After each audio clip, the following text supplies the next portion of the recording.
Good morning, everyone. Thank you again for joining. We just want to make sure everybody is aware of why we're doing this, and we're really focused on educating people on all transmissions and differentials, not only on how to uh, look at what exactly you really have, but when you're placing an order, what questions might be asked to you so that you're already prepared on the information that you're going to need to know. So we're going to get started here, and we're going to go on to the next slide now. So on most HD Eaton manual transmissions, you're going to see on the passenger side of the truck on the lower half of the case an ID tag. This is going to have generally a serial number and model number on it. We do see quite often where manufacturers will remove this tag so that you have to contact them to have the VIN ran to figure out what you have. That's not always the case, and a lot of remanufacturers will stick a new tag on, some with the model number, some without, but that's generally the first thing people are looking for is that ID tag. When you're looking at that ID tag, you're going to see the model number breakdown, and what you're looking for here is on the screen how that's broken down. The R is going to be for your Road Ranger Eaton transmission. The T is going to stand for your twin countershaft, and then the O is going to be if your transmission has overdrive or not. Sometimes you won't see that O there. That means you're going to have a direct drive model. Just be aware when you're looking at that tag to make sure it's nice and clean so you can really see the breakdown of this number. Your first two numbers are going to actually be your capacity of torque that transmission's rated to hold, followed by the generation that it is, whether it be a 6, 7, or 9. And then the next two numbers are going to be your forward speeds. Generally, every model is going to be followed by some kind of either one or up to, in this case, 3 letters, and that's going to be your ratio set. That ratio set is very important to make sure that you know what you have in the truck, because like this model shown on the screen, that can be a MLL, an ALL, or even just a standard LL, and your input versus output speeds are very different amongst all 3 models. Going on to the generation or series changes over the years, we really have been focusing more on the 7th and 9th gen series. We don't do a whole lot with the 6 series anymore. A lot of people are getting out of putting those back in a truck. But regardless, the 6 and 7 series both have a 10 spline output shaft. They're going to be a thicker cut spline. The big difference there is going to be your 6th generation has a 2.5-inch output, and your 7th is going to be a 2 3/4 output. Then now we've also gone to the 9 series, which is a 54 spline output shaft that just makes a lot more contact with the yoke. It's a stronger rated transmission. A lot of these you're going to see 1,600 foot-pounds or above.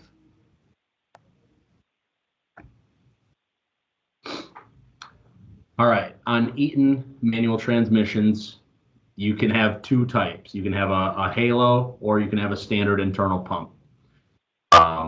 This is really going to help you with that fluid to that main input shaft bearing and that main drive gear. I'm sure a lot of you out there, if you've dealt with failures, you've seen that main drive gear get pretty toasty and start ripping teeth right off. This is designed to help get more lubrication up to that gear and to that bearing to make sure that's not as common.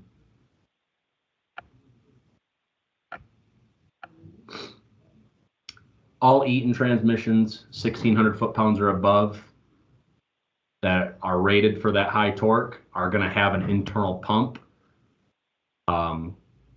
This is supposed to be RTO 16908LL. But that would have an internal pump. That model itself wouldn't have a halo, but it would have that pump. Now, when you start talking about like the RTLO 18918Bs or 18913As, those are both going to have pumps, and we drill them and send them all out for the 12 bolt updated bell housings, and we drill them for the halo, and we do include the plugs so that if you're not using a bell housing that accommodates a halo, you can put the plugs in and you'd be just fine without running it. And that does not void warranty if you do have to remove the halo and install a halo plug kit. That does not void warranty with Valley. All right. This is one of the most common things that we see getting either ordered incorrectly or not showing up correctly on a VIN number when people run them, is your top cover. On the left-hand side is what we consider the standard shift cover. So when somebody's asking you if you have a standard or a forward shift cover, they want you to look at just that shift cover, not the entire transmission. When you're looking at the entire transmission, that standard shift cover generally looks like it's centered over the entire transmission, and people mistake that for a forward quite often. And there's also a lot of times when you run a VIN number that it won't give you whether it's standard or forward. So just keep an eye out when you're ordering, or if you're even just getting a quote on a transmission, or you're trying to just get some general information. This is one thing to really keep an eye on. The other big thing that we see in today is going to be your FRO pump versus intercooler identification. So here on the left-hand side is a pump model.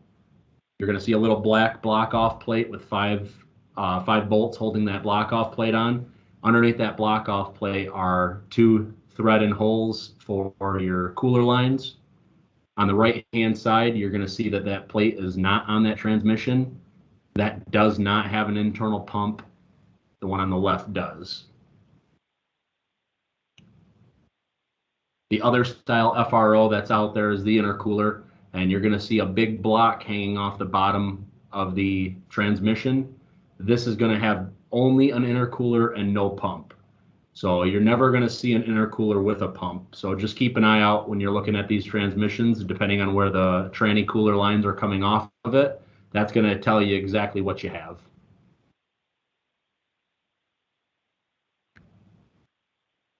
All right, mid-range. For mid-range transmissions, there's 2 most common manufacturers are Eaton and TCC, which is formerly known as Spicer. These are found in class 6 and 7 box trucks, small oil trucks, just general medium duty applications the majority of the time. With these transmissions, there are many variations, and there's 2 numbers that are associated with each model, whether it be an Eaton or a Spicer transmission, and those tell you exactly how they're set up.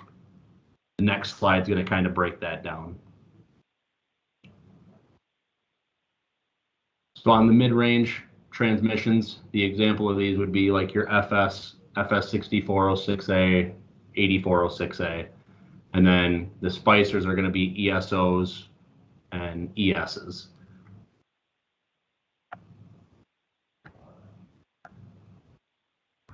On the FSs, which are your Eatons, those are going to have a TA number. Generally, you're going to find this on the identification tag.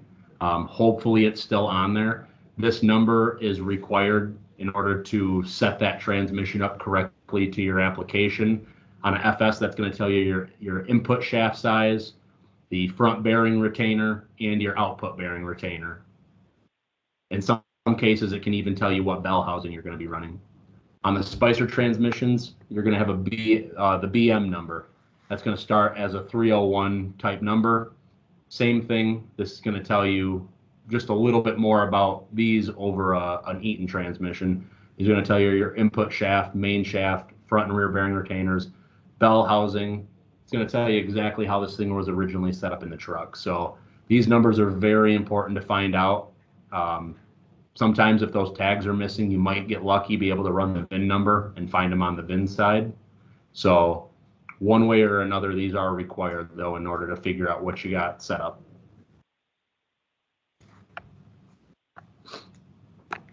On the Mack manual transmissions, these are referred to as the triple countershaft or maxi torques. The 3 generations you might run into are the TRT or TRXLs, the T2, and the T3 series. If the transmission is original to the truck, there's 11 kVA number that's stamped into the side of the case. That will tell you exactly what you have if there's no identification number, or you can run the VIN on these as well. Just be cautious when running the VIN or trusting that 11 kV number, just because it has to be original to the truck. If anybody ever updates it down the road or changes it out, the cases themselves are interchangeable. So that number isn't always correct unless it's original to the truck. And here's a location of where that stamped identification number might be found on the side of the transmission.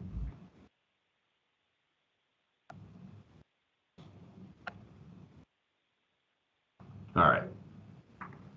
On the Meritor transmissions, these are, a lot of people refer to them as Rockwells. These are going to be your RM and RMX series, and then your G platform series. Below is a breakdown of the part number associated with those transmissions. It follows suit just like the Eatons do. Every letter and number has a specific identifying mark. So just make sure when you're getting those, you're clearly cleaning off the tags, getting the entire number. It's going to help a long ways when it comes time to get you the right product. A quick side note on those Rockwells too is usually towards the end of the part number there will be an F buried all the way at the end, past the numbers, past the letters. That F is going to stand for a forward on there. So just if you have access to the tag, read the entire tag to your outside sales or whoever it is that's calling it in, so we can make sure we get you the forward version of it.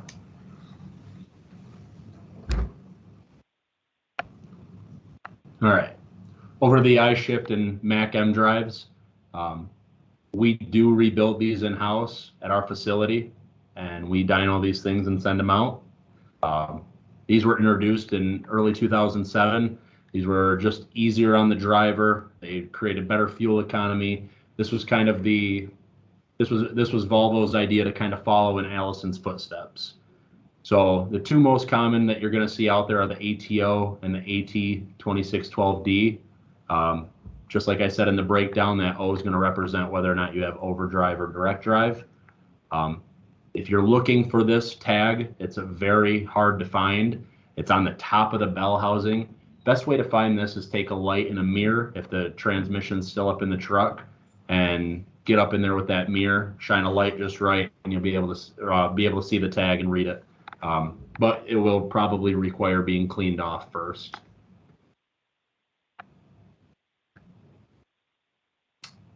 Off to differentials. You're going to see a lot of the major manufacturers out there are going to be Meritor, Eaton, Spicer, Mack, and Volvo. In order for us to get you the right unit, you really got to have the model number and the gear ratio in order to have positive ID. We have a few different ideas for you in order to get that information. Next slides are going to show all that. So if the diff is original to the truck, and normally we try to stick to anywhere between 5 to 10 years old and newer, is pretty trusting on the VIN side. You can run the VIN and that'll show generally everything that you got going on in the truck. If not, we're going to ask, the first thing we're going to ask is the diff location. Is it the front rear or the rear? You can go based on the casting number on the main case, but that doesn't always get you the gear ratio. Best way to get the gear ratio is going to be to count the number of teeth on the ring gear and on the pinion and divide the ring gear by the pinion. Most manufacturers also stamp this number right on the top of the ring gear as well, shown in that picture.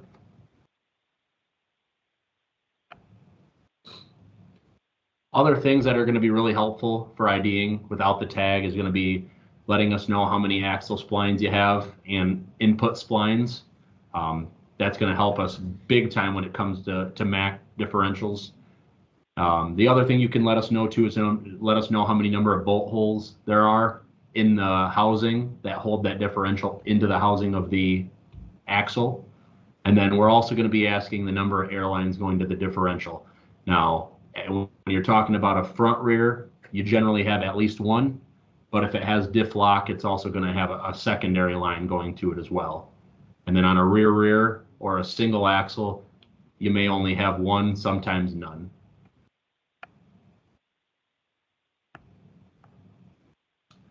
Different series that are out there for diffs. A lot of part numbers you're going to pull up are going to be like RT40-145 or RT46-160. Same with the 180 series. Really what that's just meaning is Rockwell tandem. So we still need to know if it's the front rear, rear, if it's got a screw-on pump like the pump screw-on canister, or how many airlines are going to go to it to make sure that you get the right unit. So just think a couple things to keep in mind there. And then when you get over to the Eaton and Dana diffs, these are going to be your most common 40,000 pound diffs. You're going to have your DS 402s and RS 402s. These are now kind of falling out there. A lot of people are still running them, but they're no longer being made. Then now the new updated design are going to be your 404s, whether they be a DSP 40 or an RSP 40, and then your DS and RS 404s as well. So the difference between the 402s and 404s, and majority of it is going to be that through shaft. That through shaft's connected on the 402s, and it's not on the 404s. A lot of times people call in too saying that they have a RS or DS 404. We're gonna, if we have that in stock ready to move, we'll sell you exactly what you got, or we might quote it out as a DSP 40 or RSP 40. It's going to fit in that housing. You won't have any issues. Only difference is you're going to have a thrust bolt on the DSP 40s, and you're going to have a little bit thicker of a flange that bolts into the axle housing. We do supply them with the longer bolts, so you won't have any installation issues.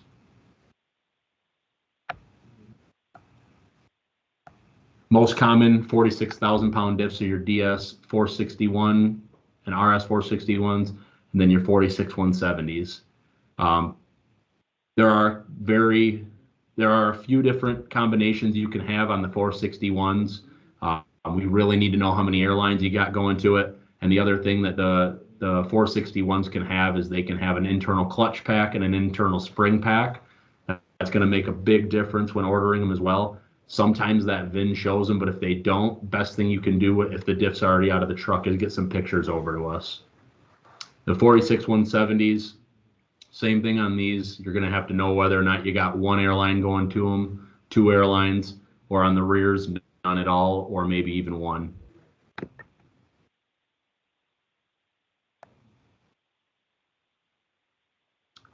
Mack Differentials. So this is Mack's own design. They're top loading. Anybody who's changed these out probably hates doing them. There's also a lot of information that goes along with figuring out exactly what you have. If the differential is original to the truck, same thing, you can run the VIN, find out what you have.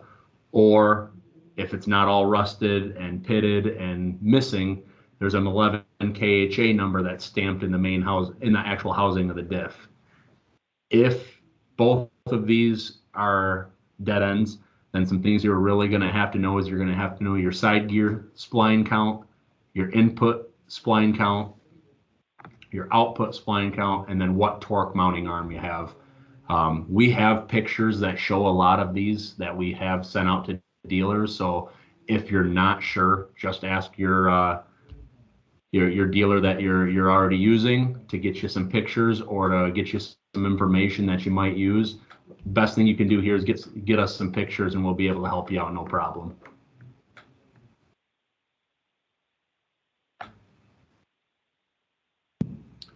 So your Freightliner and Western Star application diffs for tandem setups are going to be your RT40 front and rears. For single axle applications, these are going to be your R192s through R21-2Ns. These are going to be in a lot of school bus applications. Another thing on these is to note is anytime you're quoting one of these things out, always make sure you're checking to see if it's got a brake on it and if it's got any airlines going down to it.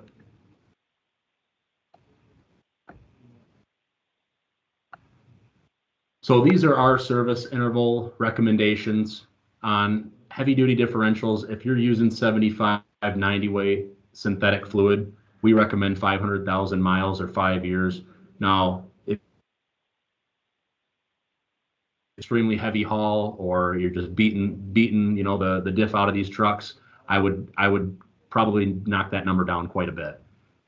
Same with the transmission. If you're using synthetic 50 weight, on highway use is 250,000 miles, off highway use is 1,000 hours or 500 hours in severe dirt conditions. You know, use your best judgment. If you can make it to these and you have no issues, great. But if you notice that you're using the trucks really hard, you know, bump these numbers down, do a little bit better on the service intervals to have no issues in the future. On the mid-range transmissions, we're looking at 100,000 miles or 3 years, whichever comes first. And these are all based off of synthetic 50 weight fluid on the transmissions or 75/90 on the diffs. Regardless, always let your drivers know, you know, check for leaks. Every time they get into the truck, they should always be peeking under there, make sure there's not a puddle. They should be checking the level of that transmission fluid more often than not. We see a lot of the times it's just people get busy and that's one thing that they forget to do. And by the time they get to a PM, there might be something already wrong. So just keep an eye on it. Use your best judgment. Especially if you're running a PTO or anything like that. Sitting there and idle with the PTO running, definitely change your fluids a little bit more frequently. And as John said, yeah, we recommend these things, but we do still need the PMs to be done by yourselves and your drivers. We would hate to see it a month down the road with no oil in it. You guys say, hey, where'd the oil go? And it was something that we could have all prevented just by a quick PM.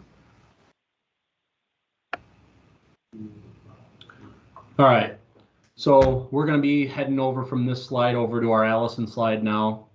Really, this training on this portion is to get you familiar with what you're looking for on the differential and on the transmission side for manuals. You know, don't be afraid to ask a lot of questions on it. Definitely, you know, don't be afraid to send pictures into your dealer if you're not certain on what you have. We'd rather send you the right thing first or get you the right information the first time than play the back and forth game, and then by that time you got more downtime. We're really designing this to try to keep you guys on the road as long as possible. Before we jump into the Allison presentation, does anybody have any quick questions, comments, concerns, or anything like that right now?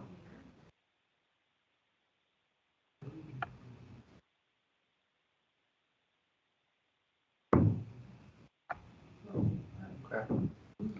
All right, we're going to get going on the what's that?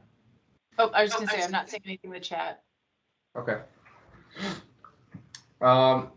Another thing real quick, if anybody does have a microphone hooked up, are any of your fleets primarily Allison based? Can anybody comment on their Allisons, or are you guys not using Allisons? Okay. Allison transmissions, Valley Truck Parts is an Allison authorized remanufacturer. Our units have to be built to Allison standards. We get a lot of phone calls asking us, hey, can you make this thing shift differently, shift harder, shift faster, add a different torque converter to it? Being that we are an Allison authorized facility, we cannot. We have to continue to build the Allisons to Allison specs. Our Allisons do come with a 2-year unlimited mileage warranty. If it is school bus application, it's going to be 3 years. As you see in the picture there, that is very similar to the dyno we use. And we, like I said, we dyno test everything, leak test everything, pressure test everything. So when you get it, you should only have to install it and reprogram the TCM.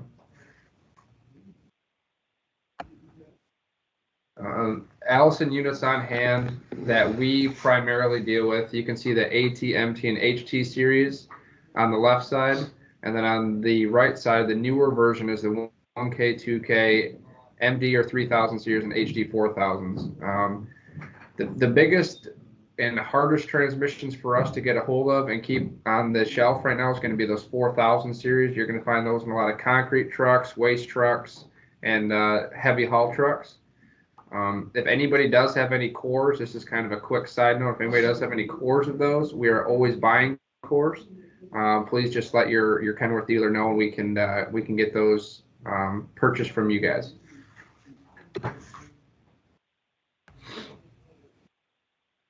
Just like on a transmission or a differential, an Allison does have its own identification tag. You can see on the left side the 1000, 2000 series. Right up top it says model 1000 series. The serial number starts in a 63. On the MD HD series, you can see it's in the bottom left corner and a serial number below that. Like I said, just like on a manual transmission, the serial number is the most important piece. It's a 10-digit serial number. It's going to tell us the valve body, torque converter, shift ratios. If it's got a PTO provision, we need that 10-digit serial number. If not, a 8-digit part number, which will be on the next slide. I'll show you that quick. Go one more. Sorry, John. Go back one. Oh, we don't know what. So if you look at the 1K, 2K series tag, you see a serial number on the bottom. If that serial number isn't there, you'll probably have a 295 part number. The 295 part number doesn't give us as much information, but that still tells us year, make, model, location, and 90% of the information. So we might have to call and confirm whether it's got a PTO or not. Generic questions like that. And once again, we're not doing this to be difficult. We're doing it to make sure you get the right unit the first time.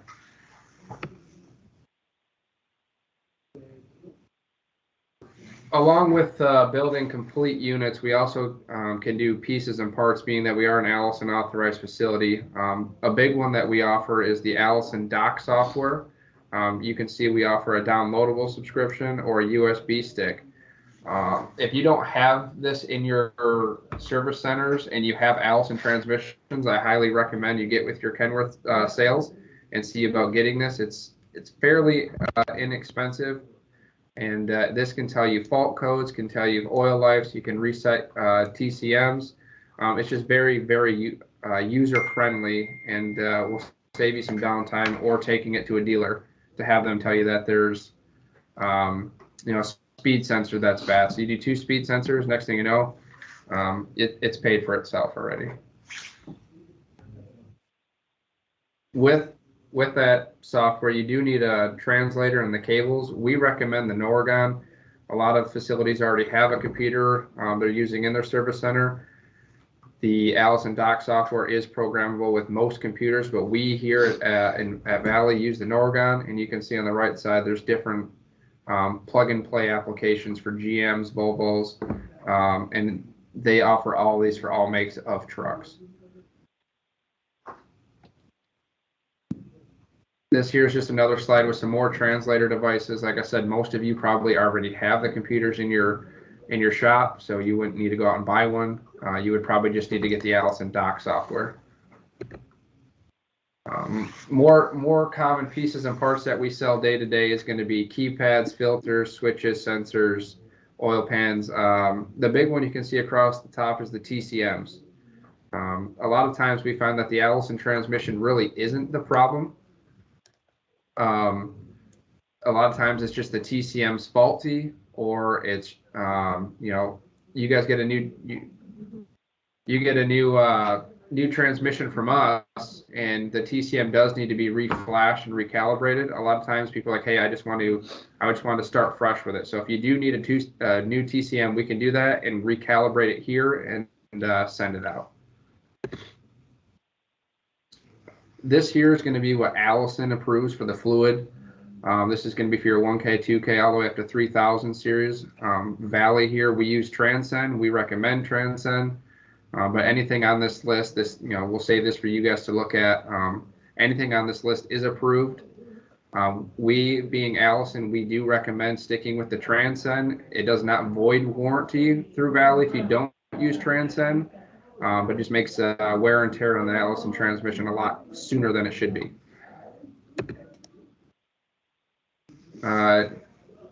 Fluid change recommendations, 1K, 2K, just over the road trucks, 150,000 miles, 4,000 hours, 48 months.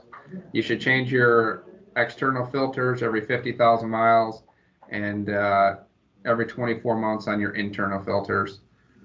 On severe duty, you're looking at 75,000 miles, 3,000 hours, or 36 months.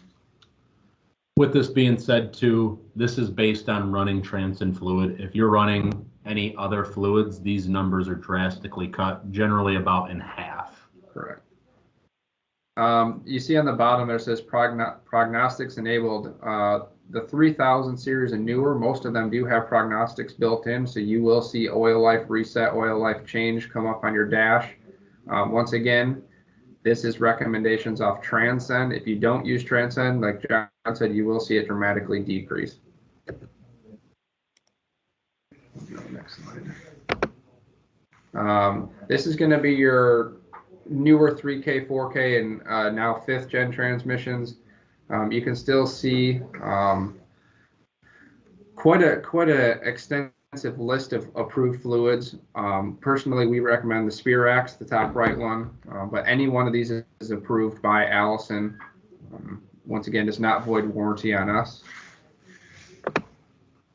And here's going to be your general duty for these fluid changes is going to be 25,000 miles. This is going to be your heavy haul, your garbage trucks, your cement trucks, just heavy haul applications. And if you have super severe duty, it's every 12,000 miles or 500 hours, 6 months. And like I said, the biggest thing is just check the oil. We get phone calls all the time saying the thing's not shifting right, or it's sluggish or whatever, and we find out that it's got 3 to 4 quarts low of fluid in the Allison, and that fluid is what makes everything go around, just like I say.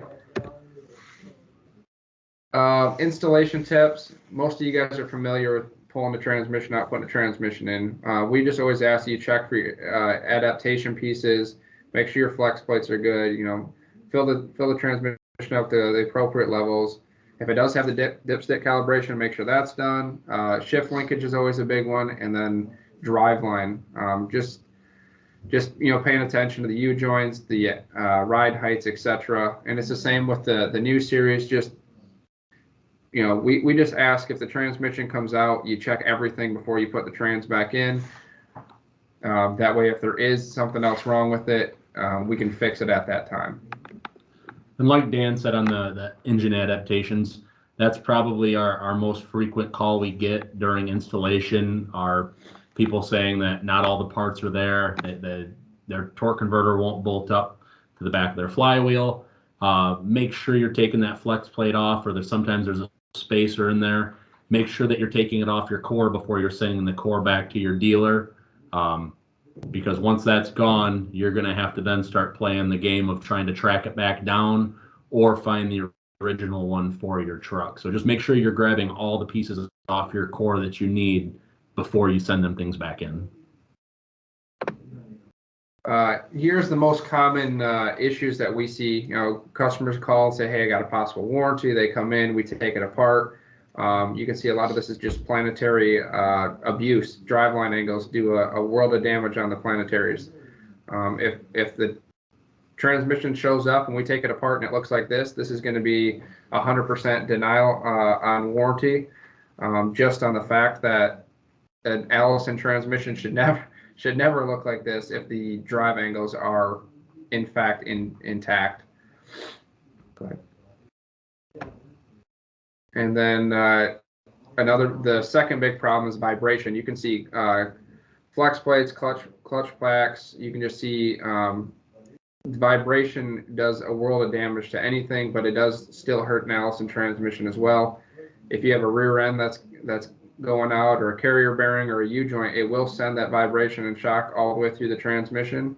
And over time, I mean, the Allisons are tough, but over time you are going to see things start to break. And if we get them back looking like this, we're going to call you and say, hey, you got to check more on this truck. There's definitely vibration issues. That there's just real quick on the Allisons. Allison transmissions are very extensive. They require almost their own, I would say, their own 3 to 4 hour presentation, and we can accommodate that at a later time if needed. Does anybody have any questions or concerns on the Allison stuff right now? Okay. Well, once again, we appreciate you guys, joining the call. We hope this was a little bit informative. The main goal here is just to get you guys to understand that we're not trying to, ask you 100 questions. to get you product. We just want to make sure when you order it right. We get you the correct unit and the trucks get back on the road as fast as possible. And if you do have any questions, feel free to get with your sales rep and they will contact John or myself, and we can, you know, even if you want to do more phone conferencing afterwards, just let us know. All right. Thank you, everybody.